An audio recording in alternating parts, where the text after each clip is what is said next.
আমরা শুনতে পেলাম আপনি নাকি লক্ষ্মীর ভান্ডার নেন না। হ্যাঁ, আমি লক্ষ্মীর ভান্ডার নেই না। পশ্চিমবঙ্গের একমাত্র ব্যতিক্রমী মহিলা যিনি কিনা লক্ষ্মীর ভাণ্ডার নেন না, লক্ষ্মীর ভাণ্ডারকে প্রত্যাখ্যান করেছে।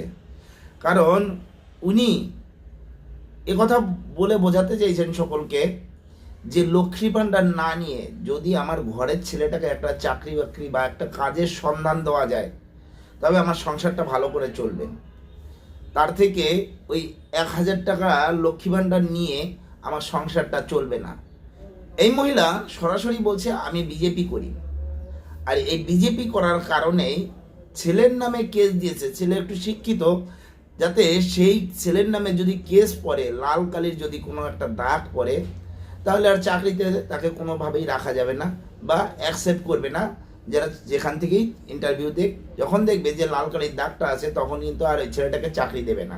যার জন্য ছেলেটার নামে কেস করেছে, না নিজের না ওই মহিলার নামে করেছে, না তার স্বামীর নামে করেছে, না তার শ্বশুরের নামে করেছে, কারো নামে কোনো কেস করেনি, শুধুমাত্র তার ছেলেটার নামে কেস করেছে। কারণ ওই একটাই, যদি তার একটা লাল কালির দাগ পড়ে যায় সে আর চাকরি পাবে না। এই হচ্ছে বর্তমানে পরিস্থিতি। একবার শুনে নিন মহিলা কি বলছে।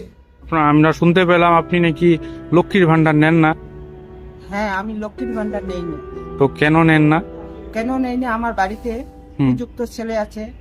ছেলে যদি একটা চাকরি পাইতো, হ্যাঁ। ভালো লাইন পাইতো, হ্যাঁ, তাহলে আমার লক্ষ্মী ভান্ডারের দরকার আছে? না। দরকার নেই। হ্যাঁ, না। আজকে আমার ছেলের যখন চাকরির লাইন দেওয়া হয়, হ্যাঁ। হ্যাঁ, তখন আমার ছেলের নামে কেস করা হয়। হ্যাঁ, কিসের জন্য আপনি বিজেপি করে আমি লিখে? বিজেপি করি বলে। আচ্ছা আচ্ছা। আমার বাড়িতে গার্জিয়ান আছে, আমার স্বামী আছে। হ্যাঁ। স্বামীর নামে কেস হোক, হ্যাঁ, আমার নামে হোক। হুম আমার শ্বশুর ছিল, হুম শ্বশুর এখন মারা গেছে, হুম শ্বশুরের নামে কেস হোক, হ্যাঁ, হুম বেছে বেছে আমার ছেলের নামে কেস করা হলো।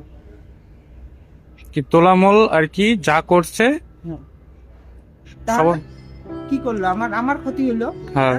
আমি বিজেপি করি বলে হ্যাঁ। আমার ছেলে এখন বাড়িতে বেকার বসে আছে, উপযুক্ত বয়স, হ্যাঁ, কোনো লাইন নেই। তাহলে আমি 1,000 টাকা লক্ষ্মী ভান্ডার নিয়ে কি করব? 1,000 টাকা লক্ষ্মী ভান্ডার নিয়ে আমার মাসে চলবে? না। চলবে না। তাহলে এই জন্য আমি লক্ষ্মী ভান্ডার চাই না। আমি চাই ছেলেগুলোর লাইন হোক। এই যে মহিলা দিদি, এই মহিলা দিদির বাড়ির ব্যাকগ্রাউন্ডটা দেখে বোঝা যায় যে ওনার আর্থিক সচ্ছলতা নেই, কিন্তু লক্ষ্মীর ভাণ্ডারকে প্রত্যাখ্যান করেছে, দূরে ঠেলে দিয়েছে। কারণ তারা চাইছে যে সমাজে অগ্রগতি আসুক, ছেলেপেলের ভবিষ্যৎ উজ্জ্বল হোক, তারা চাকরি পাক, কর্মসংস্থান পাক। তাতে ওই লক্ষ্মীর ভাণ্ডারের টাকাটা না হলেও চলবে। যদি 25-30 হাজার টাকার একটা চাকরি পাওয়া যায়, সরকারি চাকরি হোক আর বেসরকারি চাকরি হোক, রাজ্যে শিল্প নেই, শিল্প যদি থাকতো তাহলে একটা বেসরকারি চাকরি হতো। সরকারি চাকরিও নেই, বেসরকারি চাকরিও নেই, যার জন্য ছেলেটা বেকার ঘরে বসে আছে। মা খুব আক্ষেপের সাথে কথাগুলো বলছে যে ছেলেটাকে একটা চাকরির ব্যবস্থা করলে ভালো হয়। তো লক্ষ্মীর ভাণ্ডারের অপেক্ষায় উনি থাকেননি। তার থেকে বড় কথা হলো, উনি বিজেপি করেন বলে সেখানকার দাদারা, যারা টিএমসির মেন লিডার, তারা তাকে ওই ছেলেটার নামে কেস দিয়েছে। কি বলেন আপনারা? এই বিষয়ে যদি কিছু বলার থাকে অবশ্যই জানাবেন।